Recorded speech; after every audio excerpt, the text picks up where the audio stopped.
intellectual stew, real raw and relevant for you. With James Kirklin guiding through the deep, the light, the old, the new intellectual stew. Yeah, we're stirring up the view.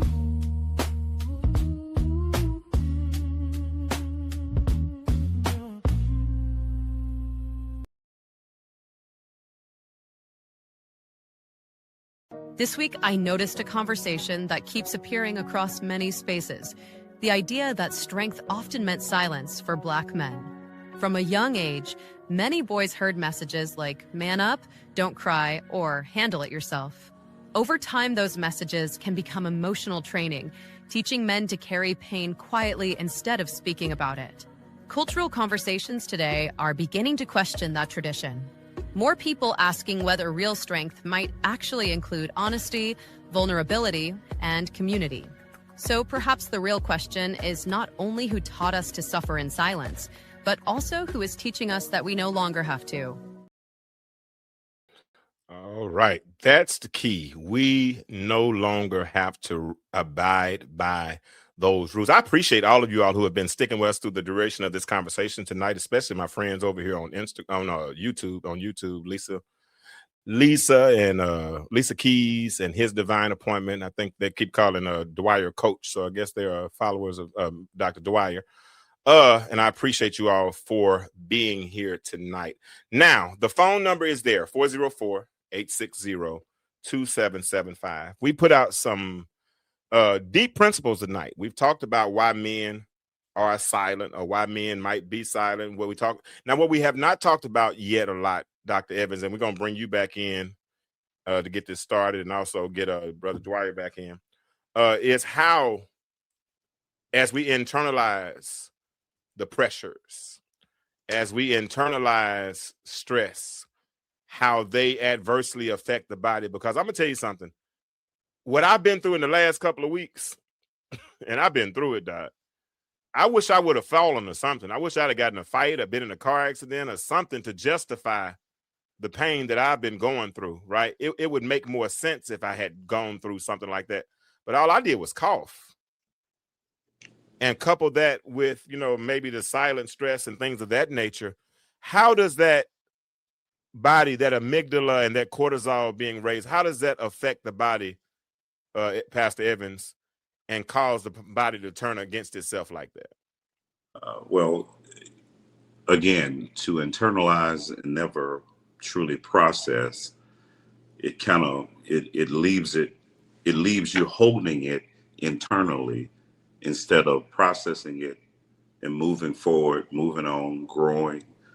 And it affects the body with high blood pressure, just whatever stress does to the body, drains you of energy, causes body aches, it disrupts sleep, interferes with appetite, all of those things. But not only does it affect the body, it affects your productivity, because again, having to be healthy and alert, that is affected. And it can just keep going and going if you never learn to process. And when we internalize all the time, my biggest problem was, if I could internalize things and understand, I would never discuss it. I would never process it, failing to realize that it was still in me and the weight was getting heavier and heavier. So if you're talking about processing, that's the aim, to process, to learn from something, to really understand how you feel about something, and to be free enough to verbalize that and be okay with whatever that truth is. We don't always do that. We hold it on the inside.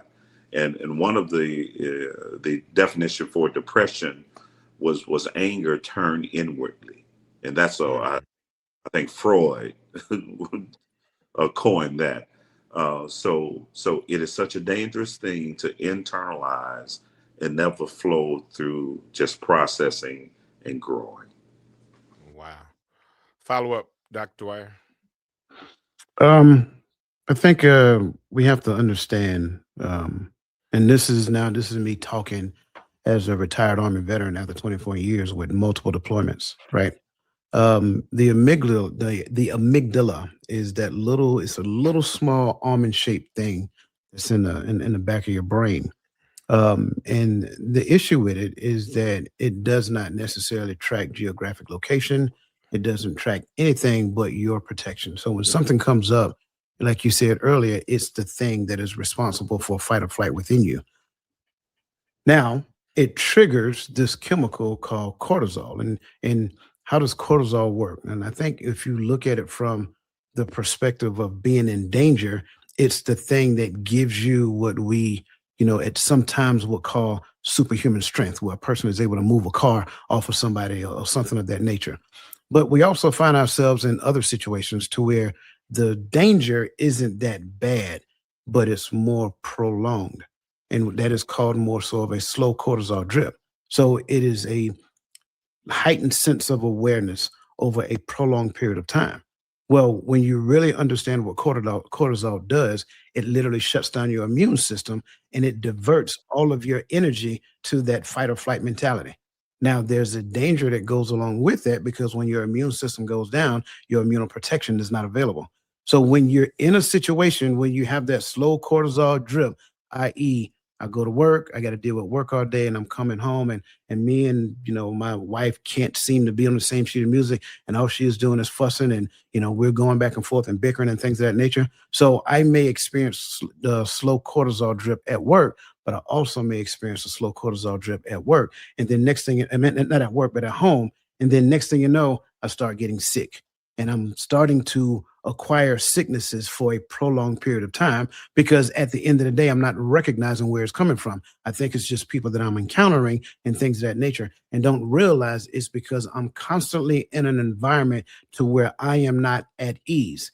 And when I'm not at ease, if we really stop and think about it, it is me being diseased. And if I am diseased, now over a period of time, I am going to attract some sort of disease simply because at the end of the day, disease is a result of a lowered immune system because I am constantly in a fight or flight mentality.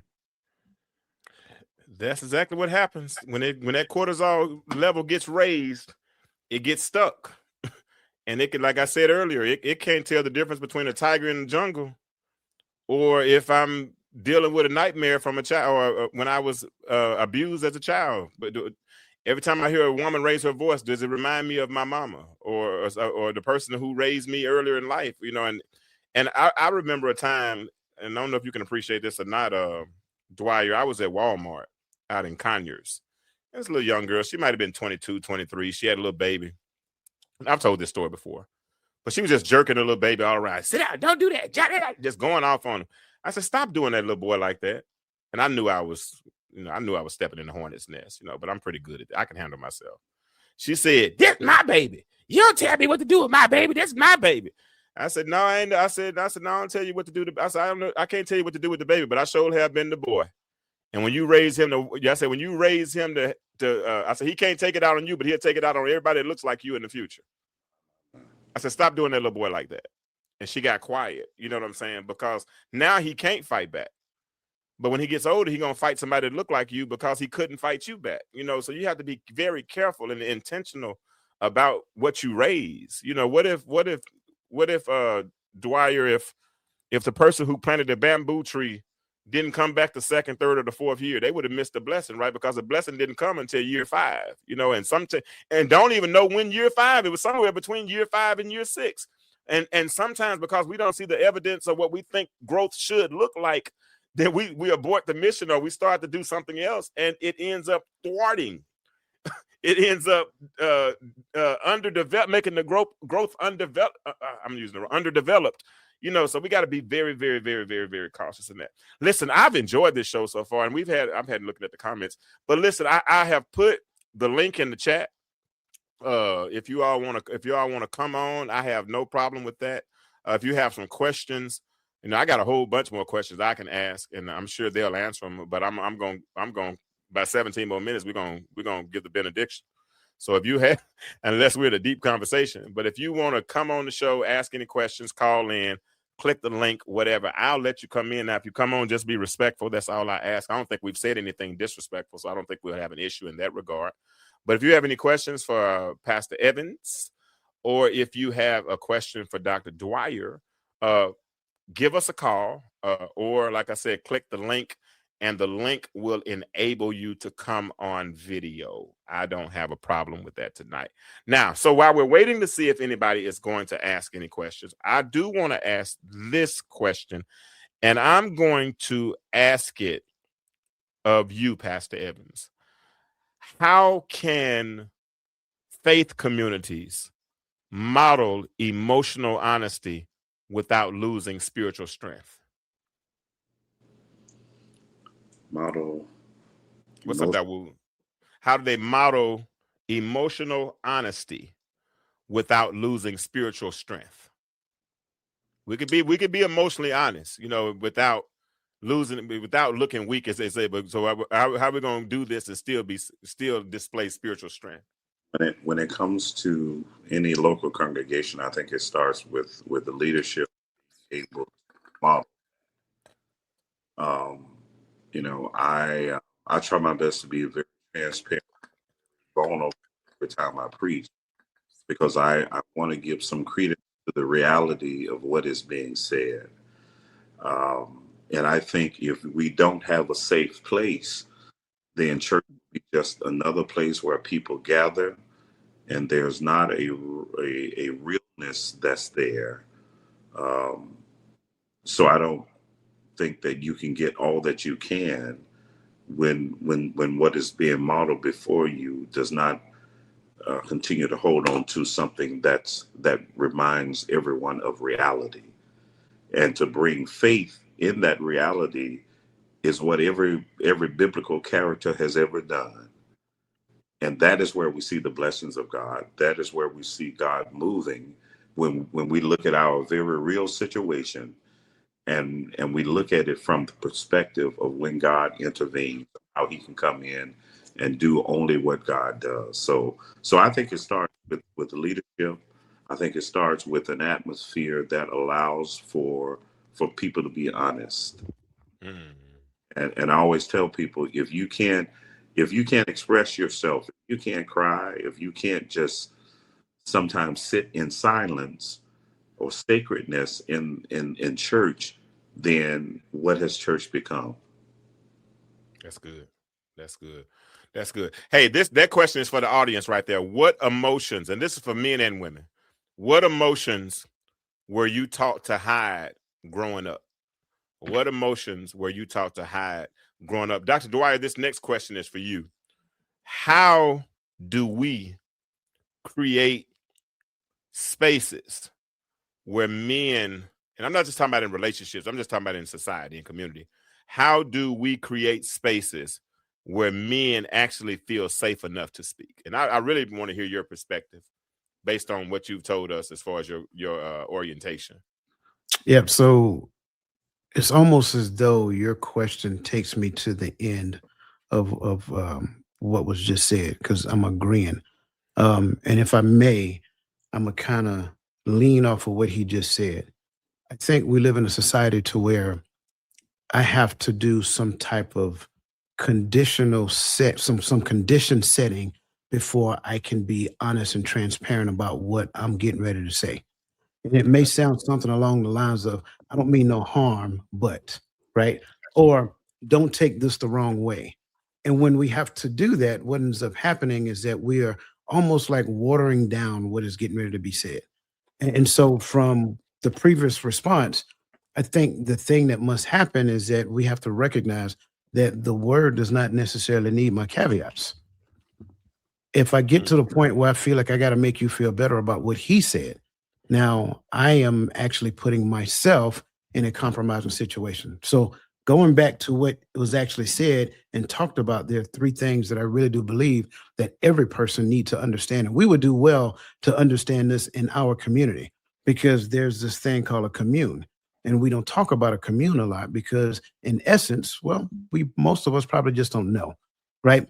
But what is a commune? A commune is literally a group of people who live together to share responsibility and to share resources. And through the commune, there's this thing called communion. And communion, as we know, is often as you do this in remembrance of me. So now that communion gives the commune a focus. And so from that point on, that becomes a community. So within the scope of community, now you have households that look like the Bible talks about. You have husbands, wives, and children in that household. And why is that important? Because husbands and wives are honoring their responsibility according to what the Bible says, and they're training their children up in the ways that they should go. So as they get older, they do not depart.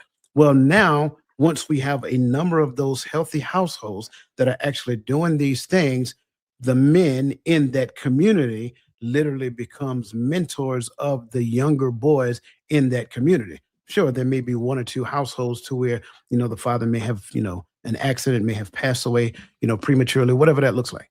But yes, that's kind of like what that looks like now. So now you're seeing it as a young boy, what it looks like for a husband to be there for his family and to love his wife like Christ loved the church, right?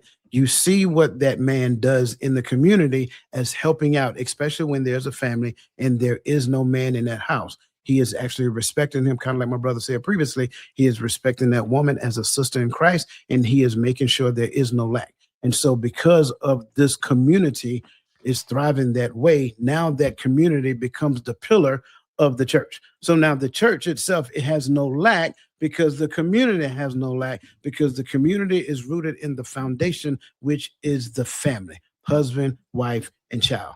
So now family begats community, community begats the church, and now the church leaders, what they can actually do, they can be a functional part of the city, and they can actually go sit on city council meetings and be the voice of the community. Well, let the church say amen. That's all I got to go. You just basically gave us a very, very, very simple, implicit economics lesson.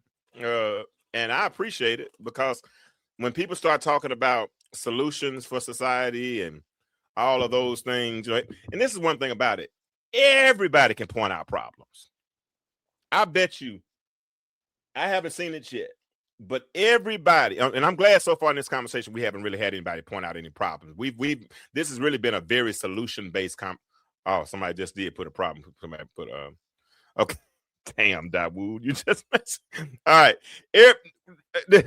Jesus. This has been a very solution-based conversation. It really has. And we haven't, because I think anybody can point out a problem. You know what I'm saying? I can walk down the street and I can point out every problem. I can say that the red light don't be red long enough. I can point and say that the curve is too high. Everybody can point out a problem. But when people collaborate and come up with solutions, and what you just did, Dr. Dwyer, is you gave a solution. And that's what it's supposed to be like. And the thing is, if you want to get a measurement of a circle, how do you start? In a solution, in the center, right? You start anywhere other than the center, it's off. We've started everywhere else trying to find solutions instead of starting in the center of our community, in the heart of our community. And that's where we are, and we're messed up. Let me read. Dawood said this is a solution. He said the problem is we are apologizing for speaking the truth. Okay, you're right. All I saw was problem. You're right. But we don't have to apologize for speaking the truth. We don't. Dwyer, Lisa Keys asked you a question. We're almost out of here. But she said for Dr. Dwyer, and we're going to get Evins to answer this question as well. But how often do we seek divine wisdom versus relying solely on emotions or logic in conflicts and major decisions? Because, and you got a point with that question, Lisa, because if you're not emotionally stable, your decisions are affected. Go ahead, answer her question, please, sir. I would add to what you said. If we're not emotionally stable, our emotions become the decision. So when we really look at this, there's two ways I'm going to answer this.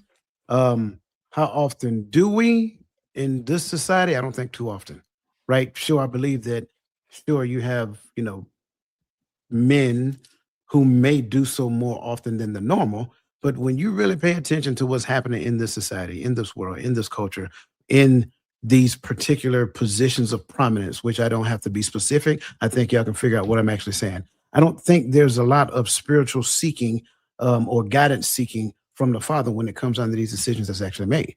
You know, you do something at me, then the response you're going to get. Now, how often should we? I think we should seek spiritual guidance daily. I don't think we have to wait on a decision to be made to seek spiritual guidance. In fact, I talk about it from the perspective of you need to be stored up internally for the circumstance that you're going to be faced with at a later point in time.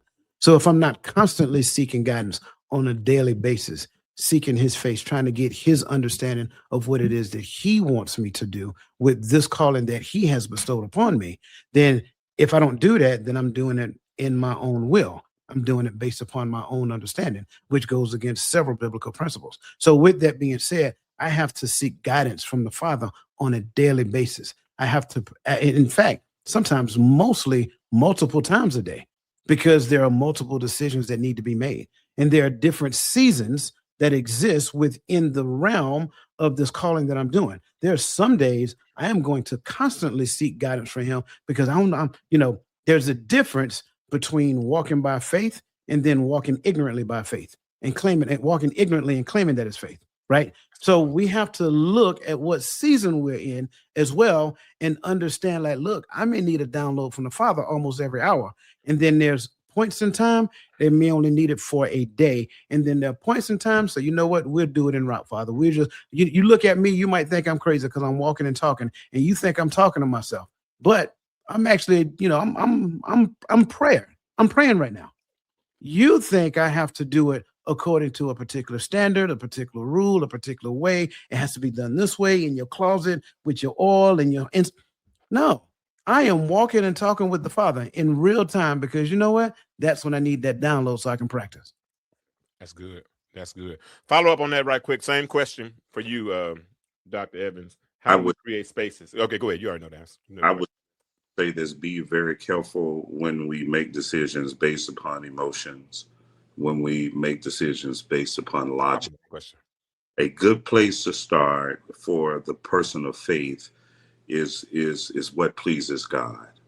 And I think that has to be an ultimate question. And of course, that's in line with your training. That's in line with what is example before you. And I also add just spiritual conversations. One of the things about counseling is that some people never come in for counseling because their support system is so stable. That you have these individuals that you can go to. I'm not talking about for something that you need medication, some type of intervention for. I'm talking about when a person is just stuck in a place, and you have these people who can engage in spiritual conversation, just like we're talking tonight. Just a conversation that is saturated with something greater than emotion or logic, but it has that spiritual component. And that is as easy as just talking to people, and you don't have to talk about what verse or chapter, but a principle that they may not be even aware of is a spiritual principle. And the suggestion of even considering that can open up avenues for a person that they have not considered before. But I think the premise has to be, for the person of faith, what pleases God. Yeah. That's good. Now, I'm gonna play devil's advocate. I ain't got nothing to do with the devil, you know that. But if it's a person who doesn't believe in God, but they live a very moral lifestyle, because I know we've been lured. We have all kind of suggestions out here. They live moral lifestyle. They don't cuss. They don't drink. They take care of their family. All that's well. What do you say to them? When I would still go with a principle that can be easily explained. One of the things that we failed to do was taking the Bible and pulling from it principles to live by. Yeah. There are people who are not Christians who believe in giving a tenth away.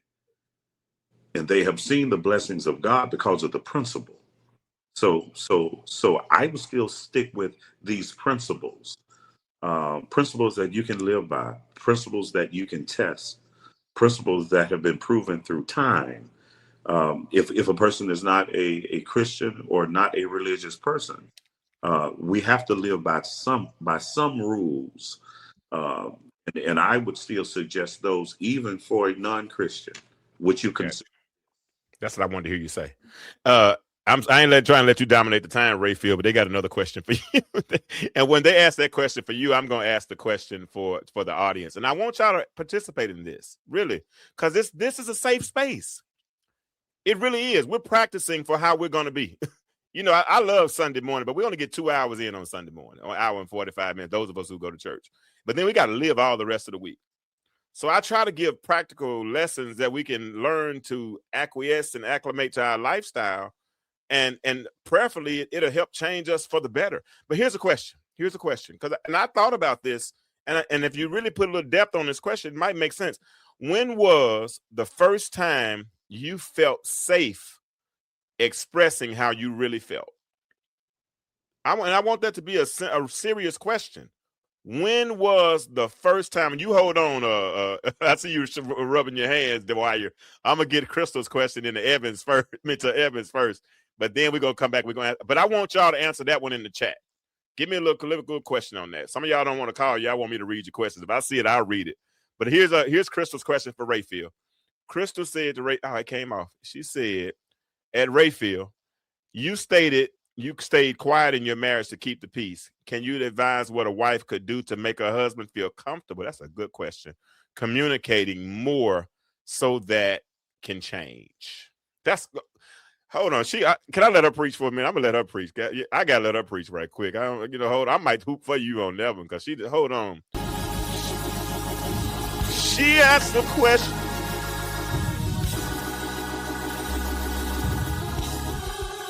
Yeah, to make a husband feel comfortable, so he'll talk in the home. Okay, I'm sorry. Doc, answer that question for me. I want to know the answer myself. I'm sorry. I had to hoop for you on that one, Crystal. That was mine. That wasn't even for you. Go ahead. But what can she do? For real talk. Real talk. To be totally honest, I think the wife can listen, can always express unconditional love, and sometimes to sit in silence and just receive. And then maintain that connection. Even when she may not emotionally understand what is going on. One of the things that would happen to me is there would be a disconnect. And that disconnect left me in a place where I would say to myself, I just should have kept my mouth closed. And for men, I think it's having the confidence in knowing that I can speak truth, even if it appears to create a negative environment. And I don't have to be afraid of that, because if I continue to give in to that, then things will never improve. So sometimes I do have to go through very tense situations, tense discussions, but getting to the other side of that is a place of increased peace and joy. So there is that the man must take, and there's a risk that the woman must take in giving. The man must take in being open. The woman must take in being accepting. And I think those two things are very helpful. Now that's it. That's his answer. Okay. That's not saying that that's anybody else's answer. That's not saying that's a one size fits all answer. That's his answer. What are you going to say? I said, please don't think that's just the Yeah, that's a one size fits all. And I want y'all, let me say this before I ask Dr. Dwyer this last question. Listen, James, David, nor Ray are here to give you the right or wrong answer. We're going to tell you our truth. And out of that, we might not give you the right or wrong answer, but I pray that we give you a relevant answer, because all of us have answers that fit our situation, right? I don't know what size shoe you wear, Dwyer, but I know I wear a 12. And if we wear different size shoes, then we can't wear the same size shoes. So we don't have the same experience. I was raised in a household with my dad and my stepmom, but my stepmom had me from the time I was 7 years old. I called her mama. I still call her mama. She taught me the difference between a dinner fork and a salad fork. Some of y'all still don't know that. She taught me a whole bunch of different things that I didn't know then. Tell me what elbow grease is. A lot of kids don't know what elbow grease is. Y'all know what elbow grease is? But all those types of things she taught me. So that was my mama growing up, right, wrong, indifferent, whatever. But everybody has different situations. So when you hear these answers, find what fits. As old folk, you say, chew the meat, spit out the bones, and go. Now, you made a good I'm a facial expression reader. And when I asked this question, I saw Dwyer's face, and I want to hear this answer. When was the first time you felt safe expressing how you really felt? Can I give the reason for the face first? Man, you talk. I ain't got nowhere to go. I'm trying to let y'all off. No, I just want. I can talk to 10. I'm trying to let y'all off. It's your show. I don't want to. The reason why I made the face is because I think there are phrases that the world have given us to use, and we believe that with those phrases now it gives me a requirement. Case in point, safe space. If I'm being honest with you, when it comes down to answering this question, if you don't mind, bring it back up because I want people to see it as I give the answer, right? If I'm honest with you, when it came down to answering this question, when was the first time I felt safe expressing how I really felt? The day that I realized that I did not need to feel safe to express how I really feel. Good. Well, you gonna make me break a window. I'm about to throw something. I don't need to create a safe space for two grown men to express themselves. You just need to be two grown men and express yourself. That's all. And let me push back a little bit. I've been letting y'all ride. I ain't pushed back at all tonight. But what about when I'm 6'5"? 6'9"? That's a wish. I'm 5'9", soaking wet. But anyway, what if I'll fake it 6 foot. What if I was 6 feet? Mama was 5'7". But for all my life, she made me feel 5'3". So I've never really felt like the man that you're talking about. I didn't even have an example of a man because 30 years ago, they started this whole mass incarceration thing. And they took fathers, they took husbands, they took uncles, they took grandfathers. So there were men that were never raised in homes again. Uncles even there to punch me in my chest to get me stronger. So what do I say to the individual who doesn't have that model to say, because it's easy to say man up, but like you just said a minute ago, I got the equipment, but I'm not equipped. Well, how do I, in that instance, I want to push back because I like these kind of conversations. So how do I create that safe space? Or when do I feel comfortable? Especially, come here, James. Let's go, James Kirklin. Let's go back to 6612 Allwood Drive. When I had to go to my bedroom every day after school, watch kids play on my basketball goal. I couldn't go outside and play, but the only time I came out was to get dinner and go back inside. And I don't dislike my mama for that because she thought she was doing the right thing. But I wrote those rules. So when I got off the couch, I was stuck on the couch. And after that, things didn't go right. I said, okay, I ain't going back to the couch because I know I wrote a book on that. But then I walked and got in the bed and stayed stuck in the bedroom. When did I feel safe? Where does the safety come from? Because I know I'm a man. I don't raise kids. Can I say this? I want to hear him. Now go ahead. I'm sorry. I want to hear his comeback. But go ahead. I'm joking. Go ahead. That's my friend. I like him. This will be short. One of the things that we often do is resort back to our childhood. And it takes the growth and the strength to stand in your manhood. Now I want to hear what Doc has to say too. I love this question, right? I love the fact that you push back. I'm gonna put it back up. Let me put it back up because I'm waiting on. Ain't nobody in the chat answered it. Yes, I guess they don't feel safe. That's fine with me. But go ahead. It's two ways. It's two ways that I will answer this. Number one, okay. If I'm talking to a person who is a believer, then I need to help them. Well, not need to help them, but I want to ask them something for them to think deep into. What do you believe and how much of that do you really believe? Because if you need me to make you feel safe, the caveat of that is that, well, there's a challenge. There's an internal conflict that's existing in you right now. But don't answer for nobody else. Answer it for you. No, okay, go ahead. I'm sorry. Okay, go ahead. Gotcha. There's an internal conflict that's happening within you. Either I believe what he said, or I believe that I don't feel safe. But I can't do both at the same time.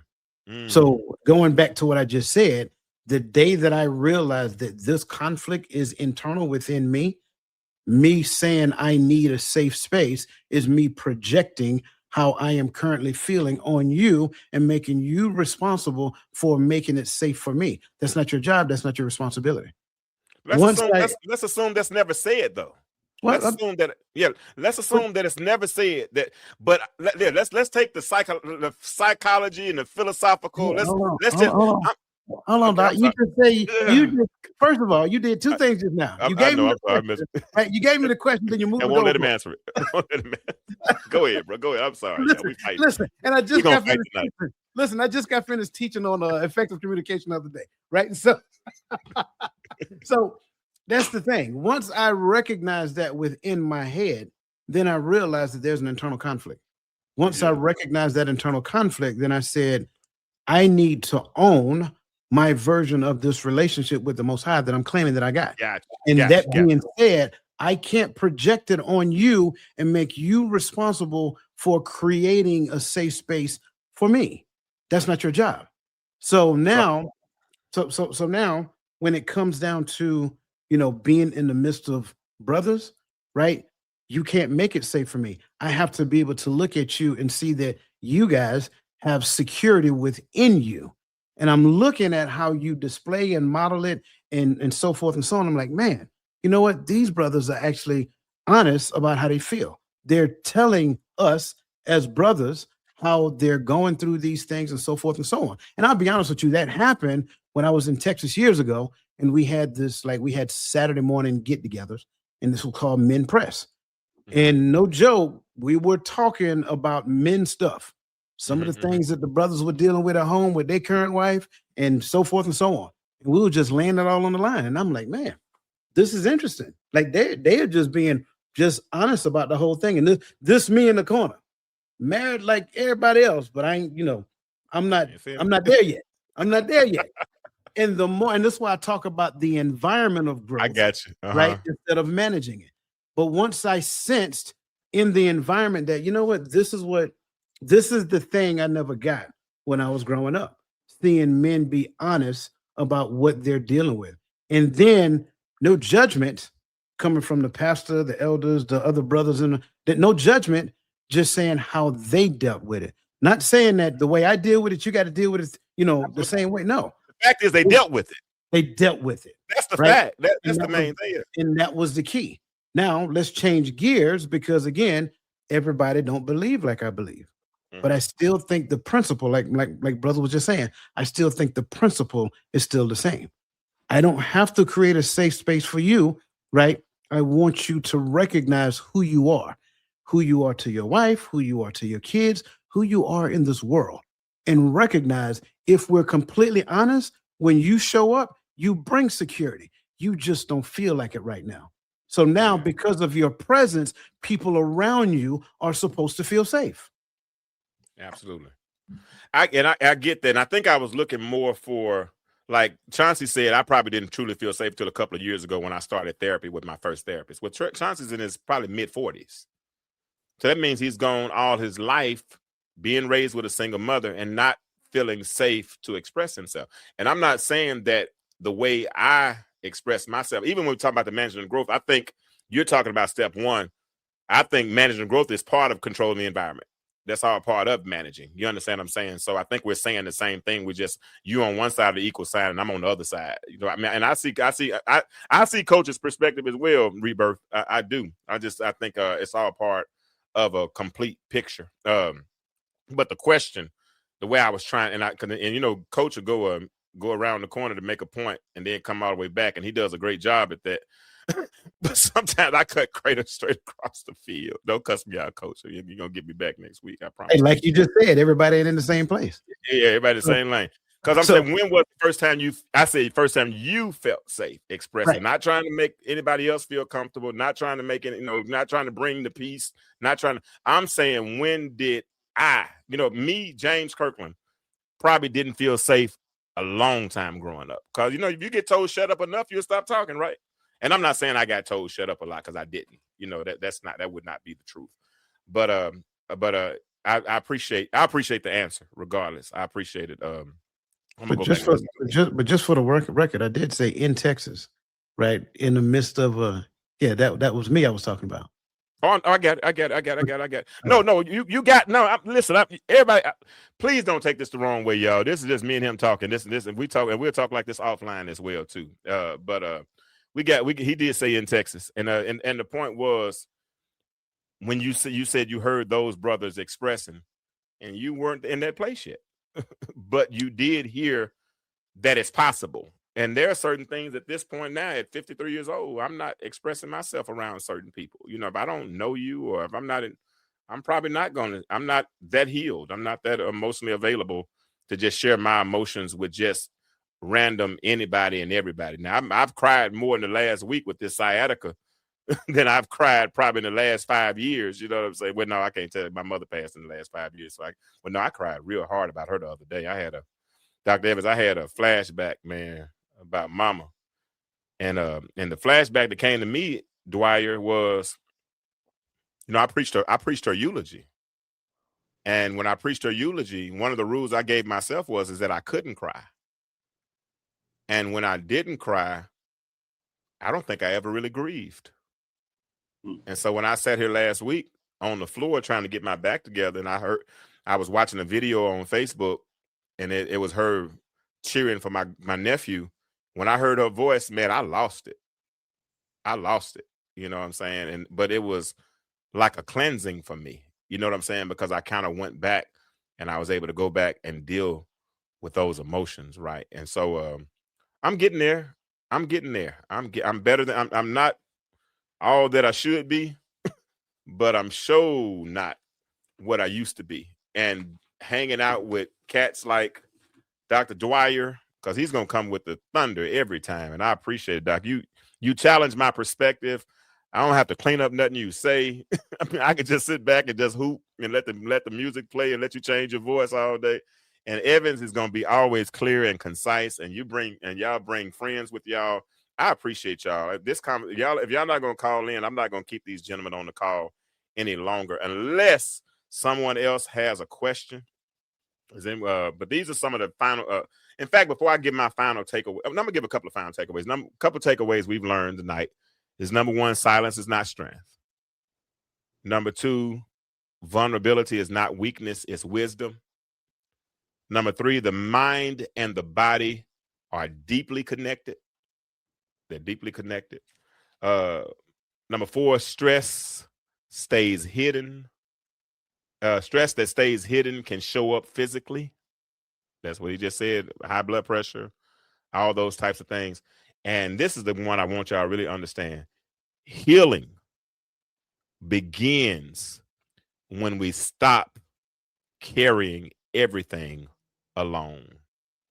The moment we stop carrying everything alone, Chauncey, you call. Oh, okay. It's Chauncey. Are you trying to call? Hold on. Let me see if he's trying to. Are you trying to? Okay. He's call again, Chauncey, because I didn't hear you calling. I'm calling you on I answer my regular phone. Call right back, Chauncey. Somebody's trying to answer the call, and it didn't ring on my end. I'm sorry, y'all. Let me turn the volume. Oh, here it is. There it is.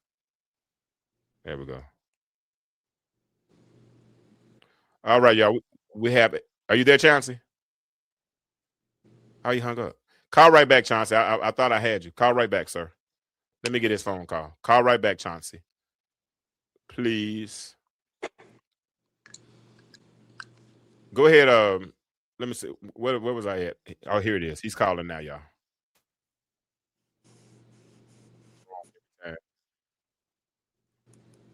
All right, hold on, Chauncey. Let me get you in the screen. Hold on.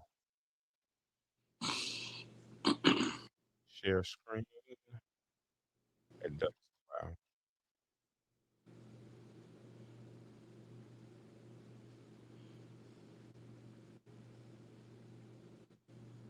All right, Chauncey, I think we got you. Hold on. Let me get you. I don't want him up there. I just want 3. Chauncey, Yes, sir. can you hear me? Can y'all hear Chauncey? Yes. All right, go ahead, Chauncey. I just want to. I had a quick question I was going to ask about. Was talking about what's the question that someone asked? Yeah, making decisions. I wanted to ask a follow up about how does divorce, or what was someone's thoughts about divorce playing a part in making those types of decisions?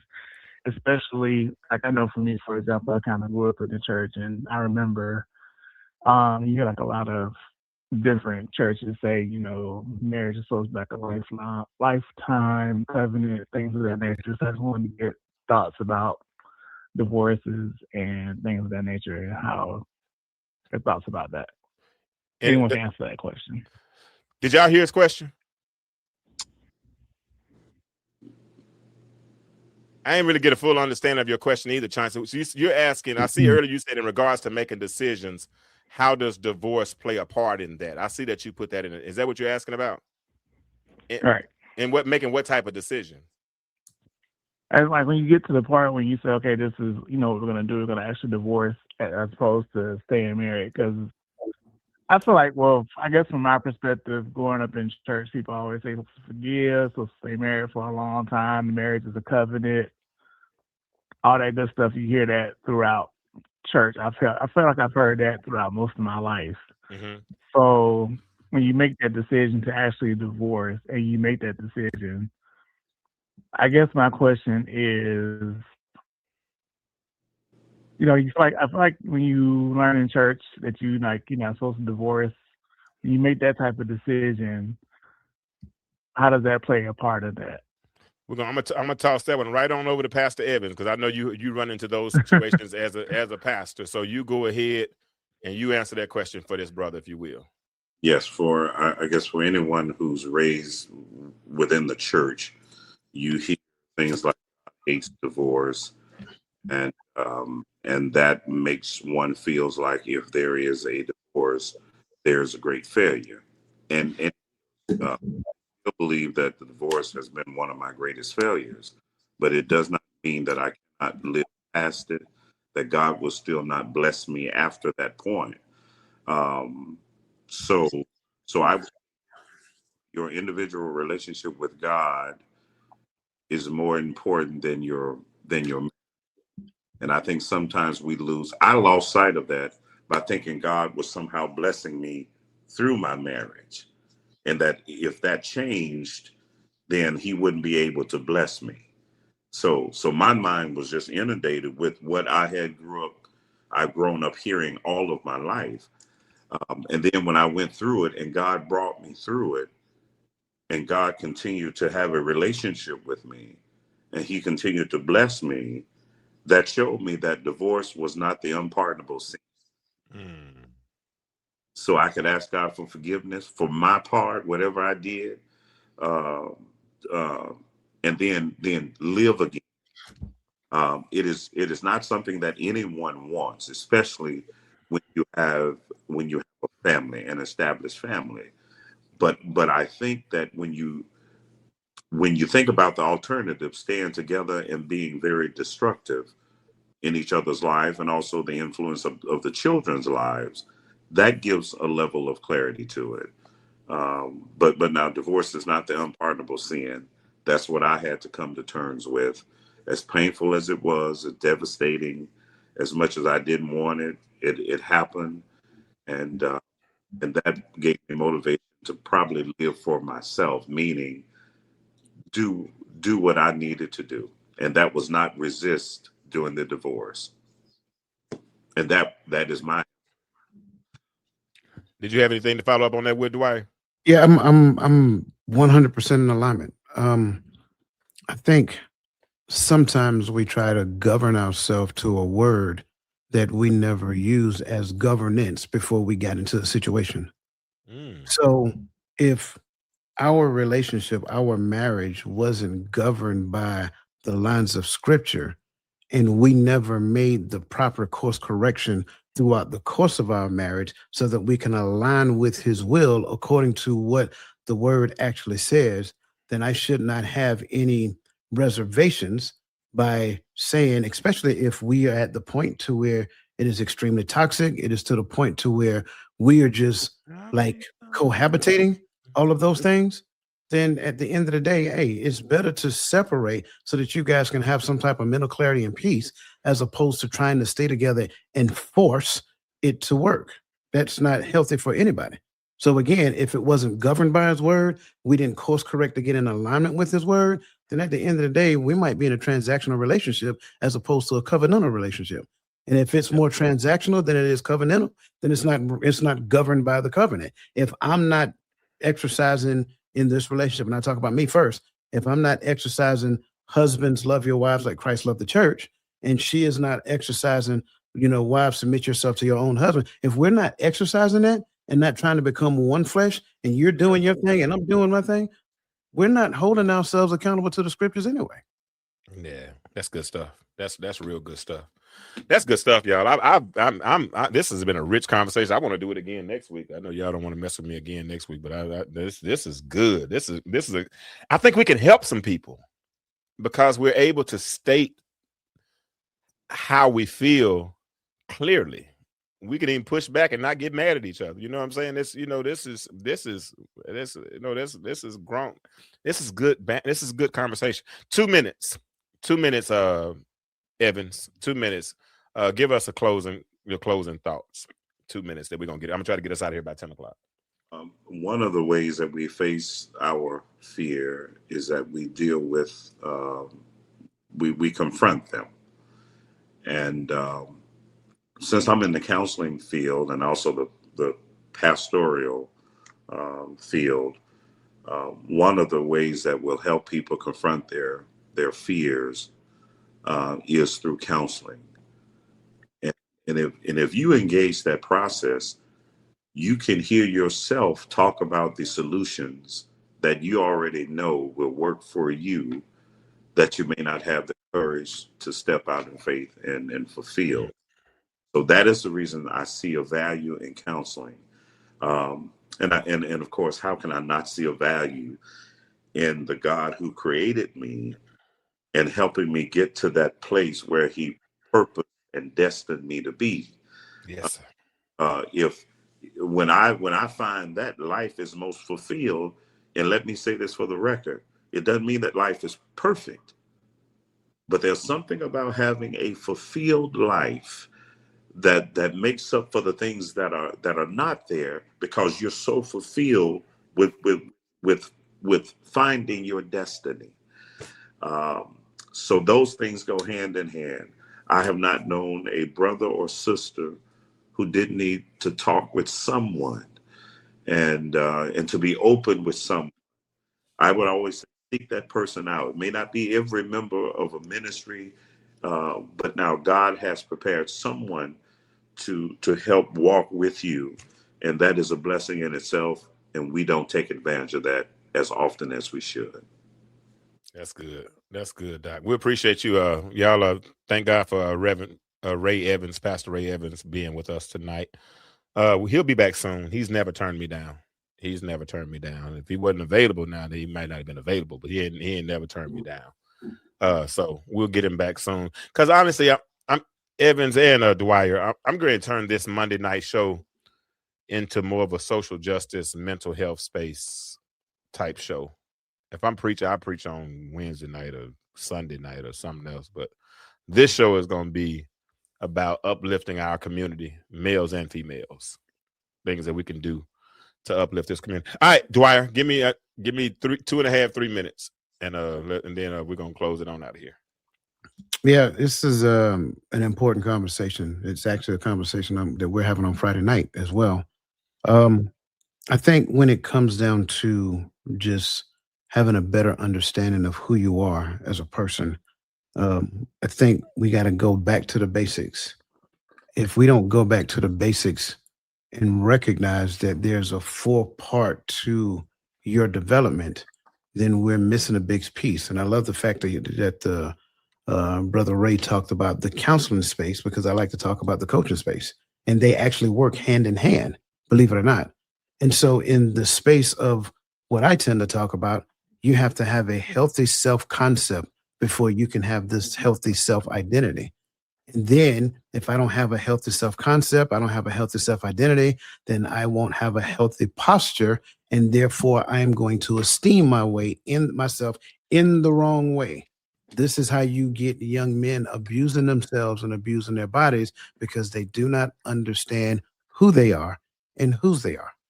When you understand whose you are and you understand who he created you to be, and then you pay close attention, staying closely connected with him, and he shows you what he called you to do, now you can actually go through the developmental stages that you need to go through so that you can walk in that thing that you are called to do. Now, I say this all the time, and I really do believe you don't have to hunt for her. She will show up. She will show up because she is going that same direction, and then she can help you. And this is my phrase. She can help you carry that bucket of water. But let me tell you something. If she show up and she don't even offer no help, she ain't her. She might be a good friend. She might be a good sister, but she ain't her.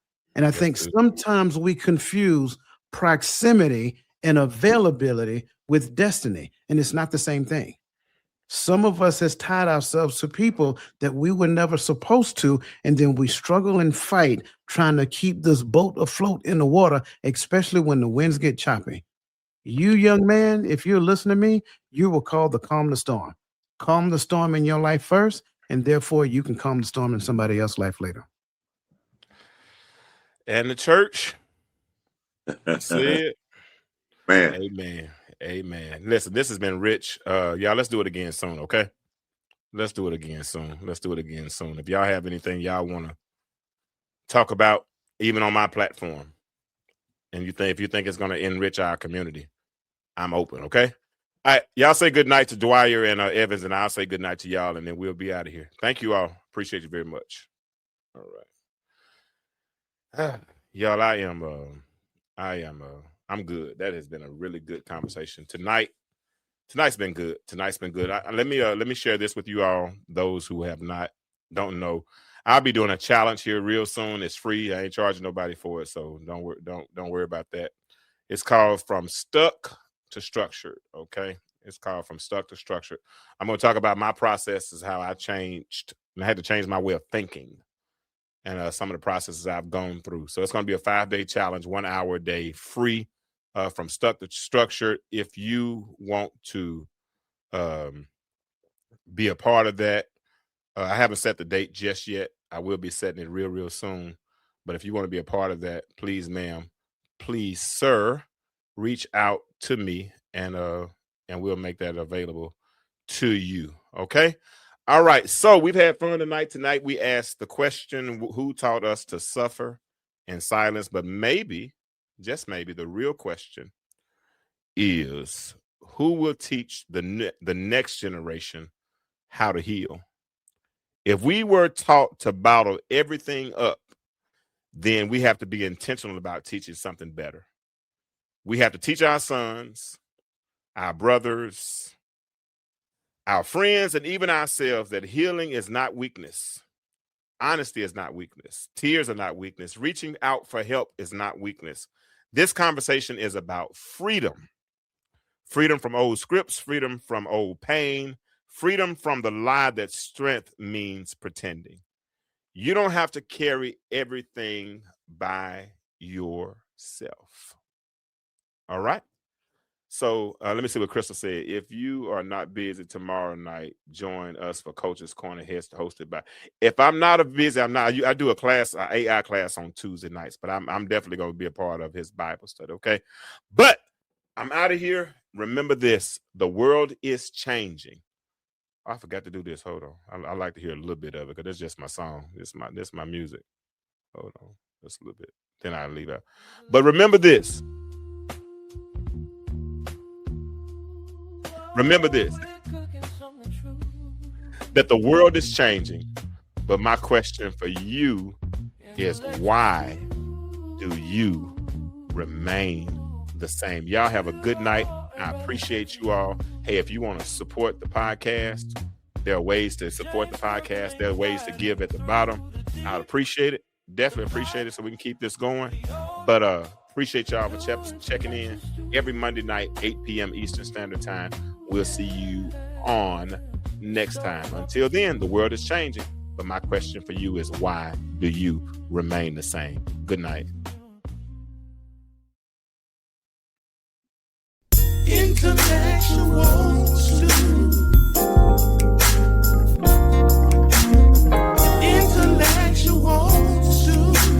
with James Kirklin.